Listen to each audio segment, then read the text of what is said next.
فَأَيَّدْنَا الَّذِينَ آمَنُوا عَلَىٰ عَدُوِّهِمْ، تو ہم نے مدد کی ان کی جو ایمان لے آئے تھے ان کے دشمنوں کے خلاف.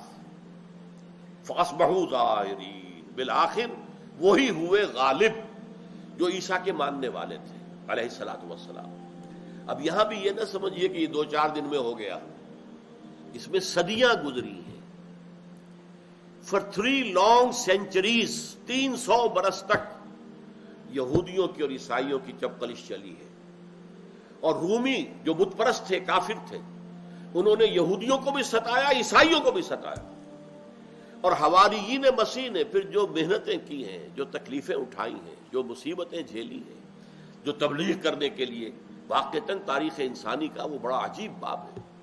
بڑی محنتیں کی ہیں حواریین نے، اور حق ثابت جو اپنا جو ہے وہ انہوں نے ثابت کر دیا کہ اللہ تعالیٰ کی مدد آئے. لیکن یہ 1-2 دن میں مدد نہیں آ گئی تھی.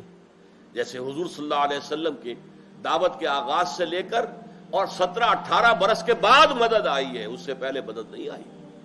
ہاں تحفظ کچھ دیا گیا، غار ثور میں بھی حفاظت کا سامان کر دیا گیا، وہ علیحدہ بات ہے. اللہ کی کھلی مدد جس سے کہ فتح حاصل ہو جائے وہ تو نہیں آئی نا، وہ تو 17ویں-18ویں برس میں آ رہی ہے. انا فتحنا لک فتحا مبینا، صلح حدیبیہ کی شکل میں. اسی طریقے سے اصل میں جو پھر مدد آئی ہے جب کانسٹنٹائن ایمپرر جو تھا رومن، وہ عیسائی ہو گیا، اس کے ساتھ ساری مملکت رومن امپائر عیسائی ہو گئی. اب ظاہر بات ہے کہ عیسائیوں کو وہ غلبہ حاصل ہو گیا کہ اب انہوں نے یہودیوں کی پٹائی شروع کی. کئی صدیوں تک پھر یہودی جو ہے وہ شدید ترین پرسیکیوشن عیسائیوں کے ہاتھوں ان پر ہوئی ہے. یہ ایک تاریخ کا ایک عجیب باب ہے، بہت لمبا باب ہے.